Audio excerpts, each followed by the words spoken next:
Hello, welcome back to the Green Standard podcast, powered by Veriheal, where we talk about all things cannabis, whether that is using cannabis to relieve pain or using cannabis as a little bit of creative inspiration. And so today, our guest helped us to examine the marriage between those two things and, finding positivity through pain. His name is Dylan Rogers, and he is a Veriheal patient who uses medical cannabis to alleviate symptoms of a condition called trigeminal neuralgia. He not only is his testimony one of the most powerful examples that I've ever heard about the medicinal benefits of medical cannabis, but he comes from such a place of positivity and joy and humor that it is just the ever potent reminder that these things do exist through times of often debilitating pain. And so I'm super excited for you guys to dive into this conversation. But before we do, if you are wondering if you qualify for your med card, if you're looking to find a doctor in your area to help you get that med card certification, Veriheal has got you covered. We connect patients from all over the United States with doctors in their area who are licensed to certify patients for medical cannabis use. And so if you are looking to get your med card, visit veriheal.com. That's Veriheal.com to get started. Let's get into it.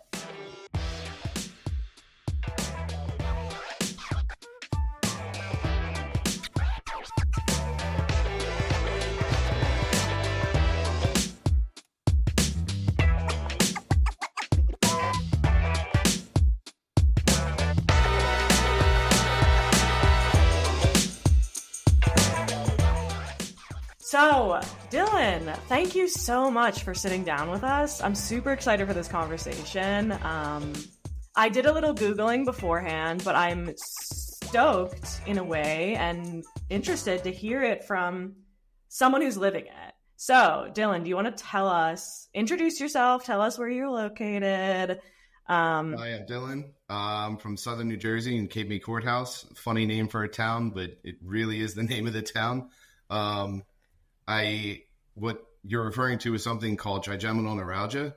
5 years ago, I'll just give you guys the quickest story I can. I started with pain on my nose and went to see a doctor, had a septoplasm done, which is basically going in and doing a nose job internally.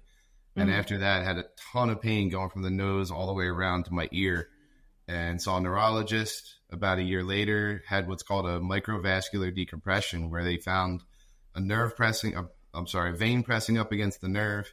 They drill a hole back here behind the ear. They go into the head, find the nerve, and put a little piece of Teflon in between the vein and the nerve and try to alleviate some of that pressure. Immediately outside of surgery, I woke up and said, holy crap, I have new pain. Something's wrong. Yeah. Right. And it really was a life changer after surgery. I was expecting relief, things like that. And I was one of the guys, people, girls, whatever, that did not get relief from the surgery and wound up getting occipital neuralgia as well, which is the nerve on the back of the head that stems around to the forehead and eye. So it's not fun. Right. And first of all, I'm sorry that happened. That sounds like, going into a surgery expecting one thing and then having the complete opposite sounds like a really impactful experience. And so I'm sorry that you went through that. How many years were you living with, how do you say it, trigeminal? Trigeminal neuralgia. Trigeminal neuralgia. How many years were you living with that before your surgery? About a year and a half. And that's because you have to go through, obviously, the insurance process of try all these medications, try nerve blocks, try all sorts of stuff. So they had steroids injected in my head, chemicals injected in my head, trying to deaden the nerve and all of that. And none of it worked. The medicines made me a zombie, and it did not help. Yes, because what symptoms, can you talk to me a little bit about what your day-to-day looked like back then? The best way I can explain it to somebody is to imagine that somebody has taken their pinky or a pencil even and superheated that pencil and they're dragging it underneath your skin. And then every once in a while, as you feel that pain, you get an electrical shock along with it. And you might see it happen. I dosed up before this episode, so hopefully I'm not going to have any shocks or zaps, but it may happen. And it happens all over for me, from the left to the right now to everything. But then there are two types. So basically that burning, numbing sensation, that pressure feeling is, I believe, called type 2, where you have that constant pain. Type 1 is the shocks, where you get a shock and then that pain lasts for minutes, hours, sometimes days for some people, of excruciating pain where they just can't do anything. You can't eat, you can't talk, you can't work. And it's just not a pleasant experience, to say the least. Yeah. And that you said that you first started experiencing this 5 years ago? Correct. And so you're trying all these things, nothing is working. The surgery has made it worse. Can you talk to me a little bit about the decision to move towards like medical cannabis? So I had the surgery of all days on Election Day 4 years ago on November 3rd in Philadelphia. So 2 days after the surgery, I was released, and we're driving out of Philly. And, you're told to relax and not do much. And I'm looking at everything boarded up because of the election, and they're worried about the riots and everything going on. Right. And my wife's driving home, and I'm like, I don't even care. I lit up a joint and started smoking. It actually calmed things down instantly. And at that moment, I said, okay, I'm getting the medical card and lighting this up on the true medical level for myself. So it was a choice almost immediately after surgery for me. Wow. And so you're kind of alluding to this, but you were a cannabis user before? Oh, my goodness, yes. Okay. I loved cannabis since I was probably, truly underage, what you would consider now. I was probably 15, 16 when I started. I worked up on the boardwalk in Wildwood.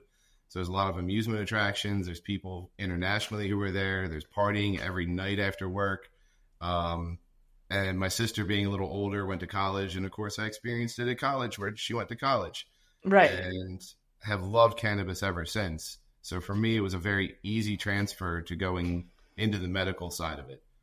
Yeah. And talk to me a little bit about like the New Jersey cannabis market. You said you're from there. Have you kind of seen it evolve as you've first like started as a cannabis user to now having your med card?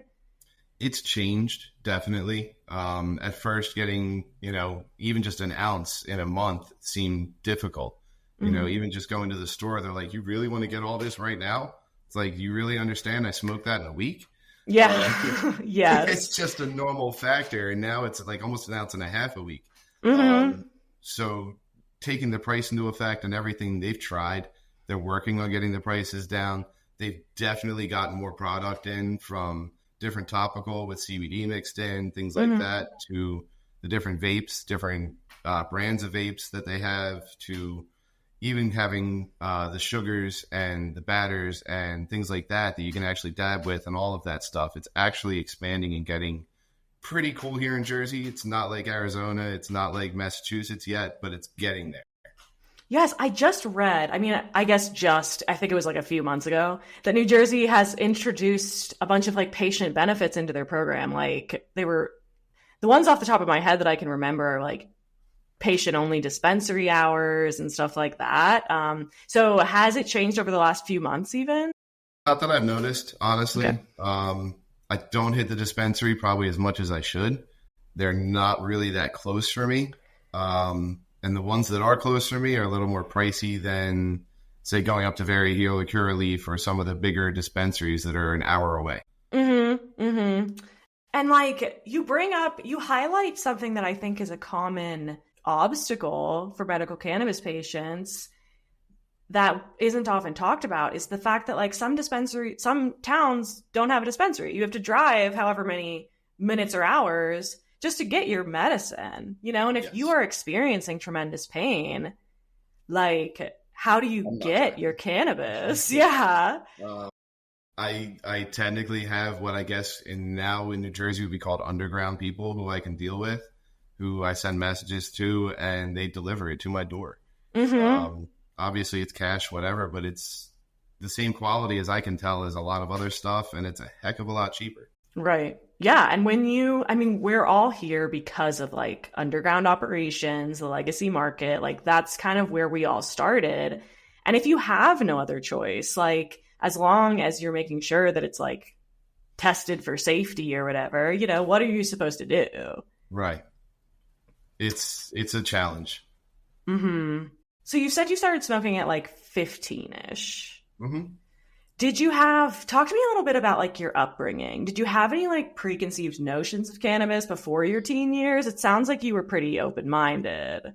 A little bit. My parents have always been open from, society upbringing to even our religious upbringing. It was very, very open for us. Sorry, there's a bug flying. You're good. They've always been very open about everything. They told us that when they were younger, they smoked marijuana, and things like that, but they stopped. They were very honest about their experiences with things and saying, hey, you're going to try it. Just don't be stupid when you do. We always did, sip the wine, things like that. My parents got in trouble at wineries for us sipping wine on the stage. So it was kind of entertaining on certain levels, but they were cool parents to say the least and understanding all of that stuff. Yes. And, I'm helping through it. And like, I'm sure as you transitioned to using it in a more medical capacity, like, did you find that your parents were supportive of that? In many ways, yes. They're still, catching up to it at times, and they're still understanding, to say the least, that, oh, he's going to go outside and smoke a joint now. Okay. It's like whatever anymore. Even my in-laws are phenomenal about it. I've actually smoked with my father-in-law. And incredible. It cracked me up because 2 puffs, he was sitting back in the chair and just knocked out almost. Yeah, his eyes are like... But love doing that. Love being like a weed grandmother to those who don't. Yeah. So before we take a break, I'd like to talk about can you talk to me about like a day in your life now?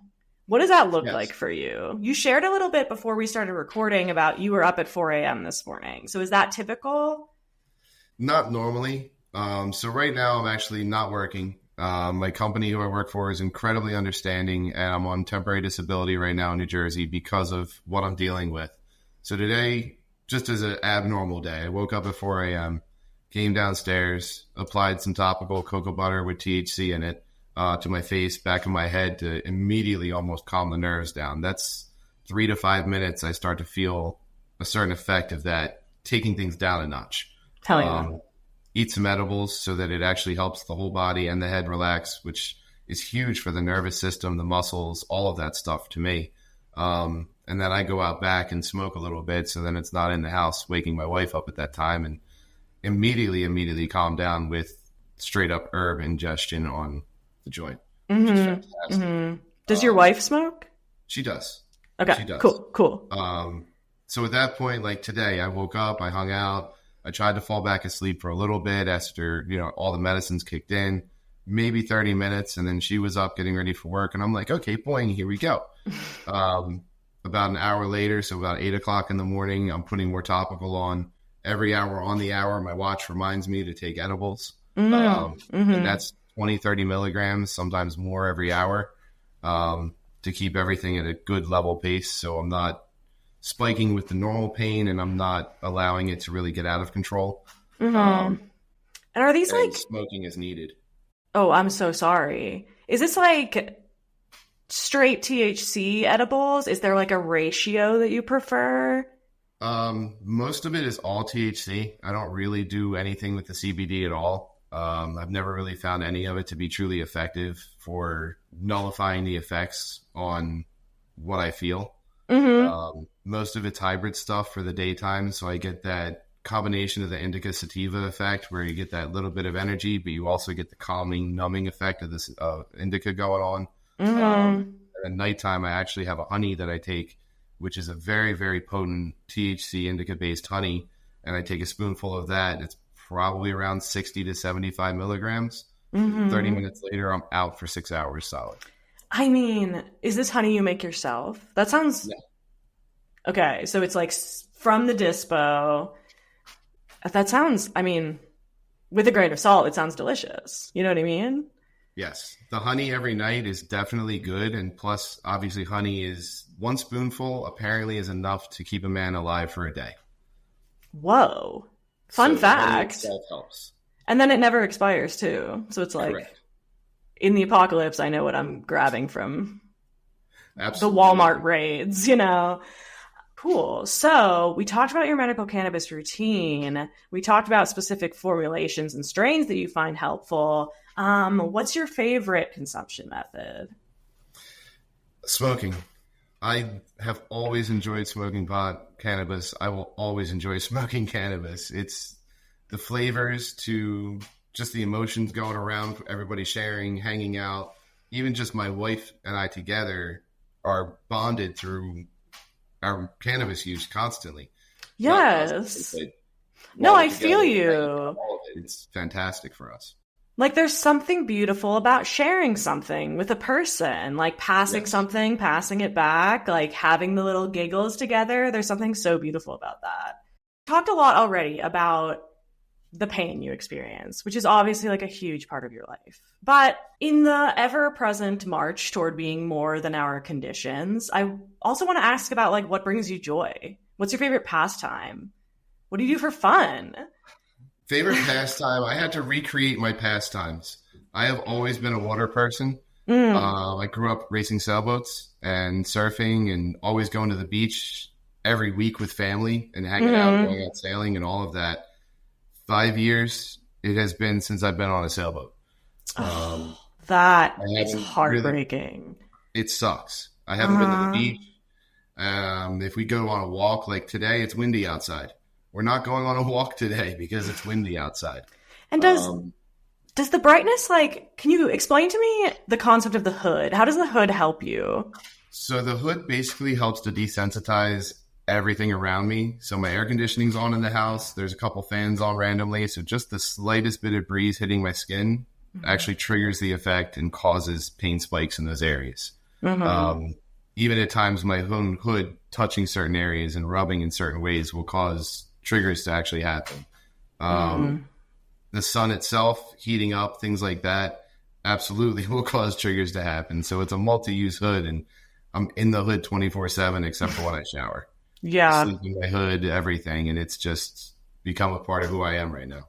Right. And I mean, sorry, I interrupted you talking about your joy to once again bring it back to the reasons for the hood. But so without being able to go to the beach, what are you doing these days? So now I'm doing painting. This is probably my smallest one, which is probably very hard to see on this camera. Yes. But it's just a little business card size, a little smile, dude. Oh, I love Get into the him. painting. So when I'm feeling a certain way, this one was one that I did to bring out the full emotion of the pain at times.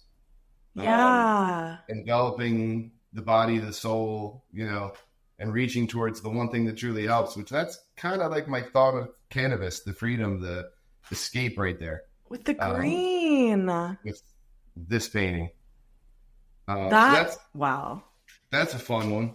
Yes. Or actually, I'll show you guys this one, because this one's the one that really fits feeling escape, feeling lost, not being able to understand, which way you want to go. All sorts of different doorways, the stairs, windows, even the different thought bubble, on the wall itself, just which way can you go to escape, basically. The options are endless. I feel like it's beautiful, but I do feel like overwhelmed. You know what I mean? Like, which path am I choosing here? Right. And then even after that, there are the good paintings when I have the good days, like that one, like a seashell almost type deal. Wow. Okay. No. Yes. That's beautiful. It's just fun. Yes. So the painting is a huge escape. My wife and I bought a Subaru of all the fun cars to have. It's a stick shift sports car, and we joined a gang up in North Jersey and drive with the Subaru Tri-State gang once a month, which we don't do it every month because I deal with certain things, but when we can, it's a blast to go drive these cars with a bunch of fun people who enjoy driving. Yes. Little avenues. Besides that, music. I love listening to music. Talk to me about your faves. Faves all time, faves right now. Faves right now and all time would probably be Gorillaz. I want to see them in concert. We really, really enjoy Gorillaz. Lifetime all-time favorite would be Dire Straits. Okay. Since I was a little kid, Dire Straits has always been something that I can just sit down and listen to, and it'll bring tears, it'll bring happiness. It's just good, casual, fun music that's wonderful. Yes. You've got some range there. And I'm A sure little the bit. Gorillas, yes. And it I'm sure goes to Wu-Tang, to jazz, to all sorts of fun stuff, all depending on the mood and the moment. hell yeah. Beautiful. And so that kind of brings us into like talk a little bit because you said you had to rework your hobbies. And there are things you love now that maybe you didn't, that maybe you evolved into. Can you talk a little bit about how else your life has changed since getting your med card or using cannabis to treat your condition? I deal with, like, when I was working, it was a huge problem to deal with because even while working, my company I worked for, I won't say any names for privacy's sake and all that stuff, but they were wonderful. They completely understood and basically did the, hey, you do what you need to do, just don't get complained about. Mm-hmm. And we had customers that would talk to me and tell me, look, you had this one guy here and he was stinking of marijuana and all these problems. And I would chuckle and laugh and explain what's going on and fix the problem and then proceed to tell them, guess what? I've been stoned this whole time, if you really want to be honest about it. And they look at me and they're like, what? And I'll explain about the topical and the edible. And, that was my work balance. I would vape a little bit as I really truly needed just to keep the smell away. But beyond that, people would always be shocked that you can, one, be intelligent and know what you're doing and keep a project going properly, even while using cannabis. Yes. It was fantastic to tell people and explain to them and say, look, it's not that I'm using it to get stoned. I'm not doing it to party while I'm at work. I'm doing this so that I can work. I'm doing this so that I can function, so I can talk, so I can be outside. And when they realized and understood that, it really, you could see the light bulb snap almost on top of their heads and pop and be like, oh, he's really honest about this. Yes. Like, this is medicine for sure. And like, I think that is, we talk about the stigma every single day. And I think that's the biggest, like, I mean, in your case, you're eating edibles all day long. And if I met you on the street, I would never know that you are on 75 milligrams of THC right now. You know what I mean? Right. I mean, and so I think there's something to be said about the functional stoner archetype or lazy stoner. I almost wish we could have a pin, like a little pot leaf or something, so that everybody can understand that, I'm special. I can handle this and actually, be good all day long and still function. Yes. Smoke while I'm standing in front of you and have an intelligent conversation and whatever. Talk about a thermonuclear reactor. I don't care. Yes. If you ever make those pins, you send me one. You have my email, Kind of address this at work. Is there any other obstacles you find, like any potential like misunderstanding or stigma anywhere else in the world you confront that? So one of the biggest issues that I personally have with the whole stigma, the medical marijuana issue, is travel. Having a New Jersey medical card is one of the most impossible medical cards to have. And I say that because they don't transfer to any other state. Interesting. New Jersey really, truly holds only to New Jersey. It's not like Pennsylvania, Florida, Massachusetts. You have one of their cards, they'll honor that card. Mm-hmm. Other states will say, oh, you have a medical card in New Jersey, we'll give you the discount, but that's about it. And it's like, oh, okay, thanks. Like if you went to Pennsylvania, could you go into the dispensary or no? Right now, no. Because I don't think they're recreational yet. It's only medical still, and they won't accept our card. Okay, so that presents a challenge because you also can't bring cannabis across state lines. And what are you literally supposed to do? That's our huge thing. So our last vacation, we looked at recreational legal states and we said, hey, New York sounds wonderful. And we went up to the Catskills near Woodstock and had a wonderful time. The place where we stayed didn't seem to mind. We only really smoked outside on site at night. So then nobody was really staring at us, things like that. But we didn't have any issues. And people in like New Jersey, New York, wherever I've been where it's recreationally legal, even if I do have that ode of marijuana on me, people are not looking at me like, what the hell? It's just, it's right. pot. Yes, yes, yes, Whatever. yes. It's just like the part of it. There was some politician. Well, maybe I will back up and say not politician, but there was someone who recently said that Denver, which is where we're located, just smells like weed all the time. And I'm like, I think he said it in a derogatory way, but I'm like, it's not the worst thing that it could smell like. So I No. do think that there is some deconstructing of the stigma in certain states where it is recreational, but just like the misunderstanding that this plant is medicinal is, I mean, you can't visit certain states without your medicine, I assume. You know what I mean? And so it's kind of discriminatory. It feels like that a lot. I've had issues even just wearing my hood, sometimes more so than even with the cannabis smell and things like that. People looking at me like, oh, he's wearing his hood, he's inside this restaurant. I got pushed by old men for no reason, just for having the hood on.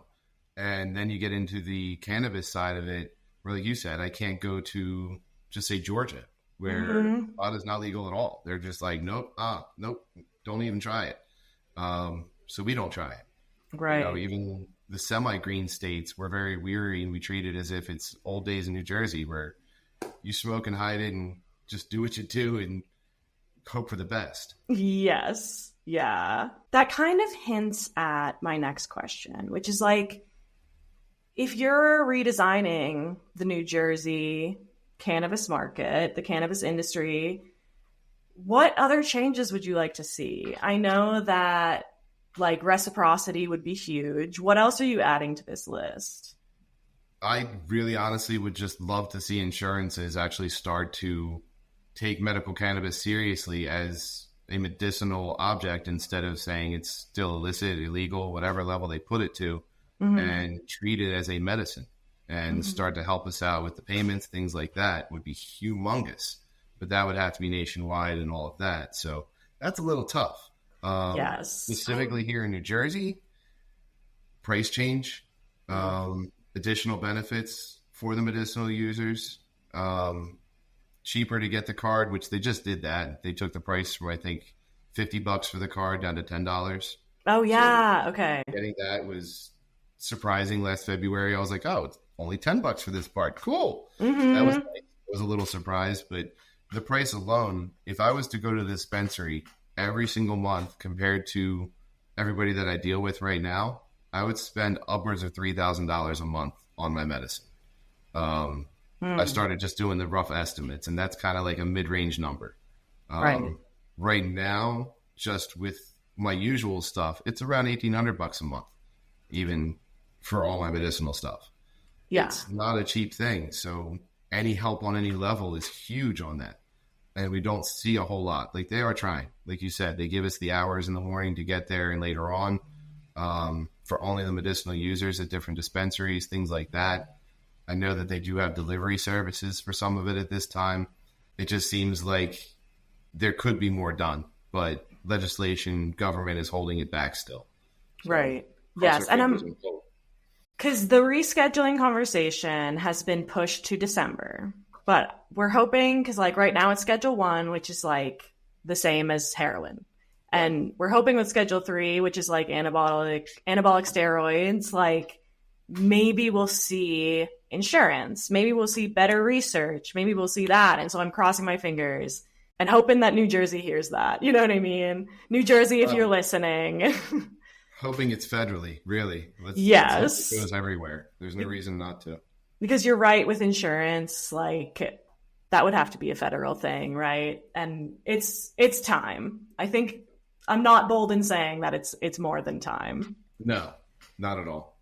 But something that we haven't talked about yet is you're here on Veriheal's podcast because you're a Veriheal patient. Having gone through the Veriheal process, like what was your favorite part of it? Talk to me a little bit about that. Favorite part is walking out the door with a brown bag legally in my hand. Yes. Filled with marijuana products. Yes. That was my favorite part. The least favorite part was the simplicity in realizing how much money I had to spend to get what I needed. And the pain felt in knowing how much money I spent. But regardless, Well, here's another shocker. The first person that I ever went to, who was the bud tender, I'm watching how she's reacting and how we're talking. And I saw her actually kind of do a little flinch. And I stopped for a second and I watched. And I said, if you need to stop for a second and breathe and let it calm down, go ahead. And she looked at me almost cross-eyed in shock, like, what? And I said, do you have TN, the trigeminal neuralgia? And she did. And as a medical patient, she also worked there in order to afford, get the discount and everything as an employee. Yeah. To be able to afford it better and medicate herself with the trigeminal neuralgia. So I was able to actually see her probably 3 or 4 more times. And then I think she moved up to a different store further away from me. And I bet that's kind of rare. Is it? It's one of the most rare things out there. It's typical among women 50 and plus. But head injuries, concussions, things like that can all lead to this happening and triggering nerve pain. Right. And so to meet someone in the wild with the same, going through the same stuff you are, that's like the universe was pulling some strings for you. It seems like it. It's like my wife always says, for some reason, I always find a parking spot and we go to a store and it's like half dead. 5 minutes later, all these people are walking in and I'm like, okay, time to go. We drew the crowd. Now it's time to leave. You have that sixth sense. Yeah, there's always that flow. I tell her it's like riding the wave of the universe. I just keep on it. And when you feel yourself kind of edging off of it, you almost know. You feel that chop and you got to just get back exactly where you need to be and just be happy. That's beautiful, honestly. And so on that note, what advice do you have for someone who might be struggling with the same or similar conditions as you, riding the wave? What advice might you have? Don't be afraid to look out for advice from anybody, anywhere. There's many different forums on Facebook, Instagram to be able to talk to people. There's Cannabis for trigeminal neuralgia on Facebook. They're a wonderful group of people to talk to, whether you're thinking about getting into it or have been in it. They can help in leading you towards things that really truly work, from the combination of CBD, THC to how to keep working with this, how to go to sleep, how to do all of it. And it's just fantastic to know there's other people out there on the same level. And even if it's not trigeminal neuralgia, I know there's thousands of cannabis pages out there to talk to people and say, hey, I know nothing. Can somebody help me? And you'll always find somebody who's out there who says, yeah, no problem. I got you. LinkedIn, I'll tell you all that I know and I'll help you do this. And if you're close to me, let's hang out and smoke. It's such an open, easy thing that I don't think people realize. They laugh at hippies for being so open and everything else. But the hippie feeling is that almost stoner vibe where it's just open, honest. Hey, we're not doing anything wrong. We're just smoking an herb and enjoying life. It's just a plant, baby. And it's honestly we call it sometimes, or I call it the universal connector, because going back to previously in the conversation where we're talking about you and your wife smoking together, that connection, how many circles have you been with a stranger where you're putting, the same joint that this random dude had in his mouth in your mouth, and it's that openness, that acceptance is something that I think is, if not unique to the cannabis culture, is definitely a strong current that runs through it. It's true. And everybody from Willie Nelson to Snoop Dogg and everybody else say the same thing. If everybody was to light up a joint in the world, there wouldn't be war right now. For real. And that is beautiful. I usually ask, what do you wish the world knew about cannabis? But you kind of just answered it. Is there any, you've been smoking for a while, you've been using cannabis for a while. What silly advice do you have? What's the best little hack you have to wrap silly it up? Advice is probably don't be afraid to be yourself. The anxiety, the strong thoughts that people have with smoking, things like that. Don't be afraid. It's just you being you and let it be. It's okay to be natural and honest and enjoy the weed for what it is.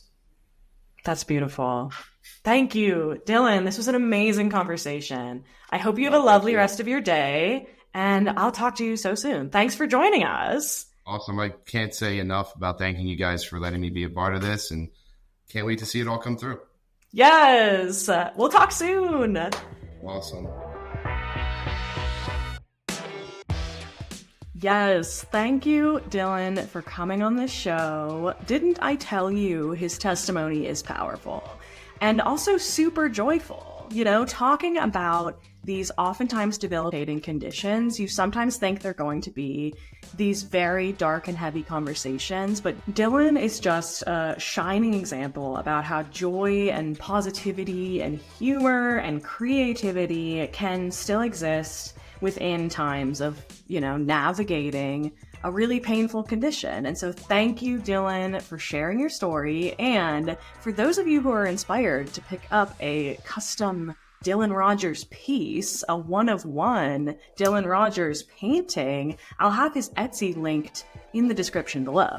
Before I let you go, if you are interested in getting your medical cannabis card, if you already know that cannabis can help you alleviate symptoms of your condition and you just want to make it official, Veriheal has got you covered. We can link you with licensed cannabis doctors in your area who can help you navigate the medical cannabis application process. And so to get started, visit veriheal.com, Veriheal. We'll see you there. Thanks for tuning in, and I'll see you next time. Bye.